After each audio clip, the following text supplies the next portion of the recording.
ఇంకో వారం రోజుల్లో పనులు ప్రారంభమవుతాయి. ఏదో మాట్లాడి చెప్పి వెళ్ళిపోవటం కాదు, వారం రోజుల్లో పనులు ప్రారంభమవుతాయి.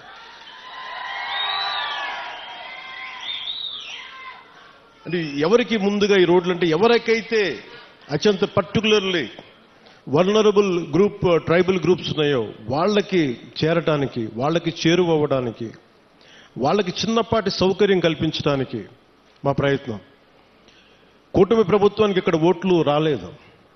ఓట్లు పడకపోయినా మీకు బాగోగులను చుట్టానికి మేము ఉన్నాం. ఇక్కడ ఓట్ల కోసం రాలేదు. ఓట్ల కోసమే అయితే నేను ఇక్కడ అరకు ఎంపీ గారి పేరు నేను చెప్పక్కర్లా, అరకు ఎమ్మెల్యే గారి పేరు నేను చెప్పక్కర్లా ఇక్కడ.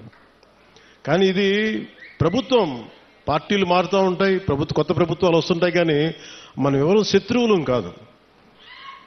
మనందరం విభేదాలు ఉంటాయి, భావాలు అంటే వైరుధ్యమైన భావాలు ఉంటాయి తప్ప మనం ఎవరు కొట్టుకోవడానికి సిద్ధంగా మనందరం కలిపి ఎవరు ఏ పార్టీ అయినా సరే కూర్చొని అభివృద్ధికి శ్రీకారం చుట్టాలి. దాంట్లో భాగంగానే ఇక్కడ ఇందాక పంచాయతీ ప్రెసిడెంట్స్ అందరూ కొంతమంది మాట్లాడుతూ ఉంటే ఒకటే చెప్తున్నాను. మేము రాగానే 13,326 పంచాయతీలకి 100 రూపాయలు 300 రూపాయలు ఉన్నదాన్ని మేము 10,000 25,000 చేశాం. ఇన్ని సంవత్సరాల్లో 30-40 సంవత్సరాలు కాదు, గత స్వాతంత్రం వచ్చినప్పటి నుంచి ఎప్పుడు ఇంత డబ్బులు పెంచలే. అది ఎవరు కూడా పంచాయతీలన్నీ గత ప్రభుత్వం పంచాయతీలు. కానీ ఇవేమీ ఆలోచించకుండా ప్రజలు బాగుండాలి అనే ఒక ఏకైక సదుద్దేశం. కూటమి ప్రభుత్వానికి గత ప్రభుత్వానికి తేడా ఏంటంటే వాళ్ళు దాదాపు లెస్ దెన్ 90 కిలోమీటర్స్ చేశారు.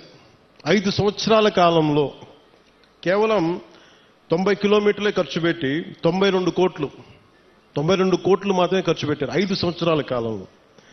అదే కూటమి ప్రభుత్వం వచ్చిన సంవత్సరం లోపే ఇప్పటికీ మేము 1,000-5,000 కోట్లు పనులు మంజూరు చేశాం. ఇప్పటికీ ఎన్ని కిలోమీటర్లు? 1,069 కిలోమీటర్లు. సరిగ్గా ఎప్పుడు ప్రారంభించాం? సంవత్సరం కూడా కాల, 4 నెలల క్రితం ప్రారంభిస్తే ఈ రోజున 1,069 కిలోమీటర్ల పనులకి శ్రీకారం చుట్టాం. అది టెండర్స్ కూడా ఏదో ఇప్పుడు టెండర్స్ కూడా కాల్ ఫర్ చేశాం. ఇంకో వారం రోజుల్లో పనులు ప్రారంభమవుతాయి.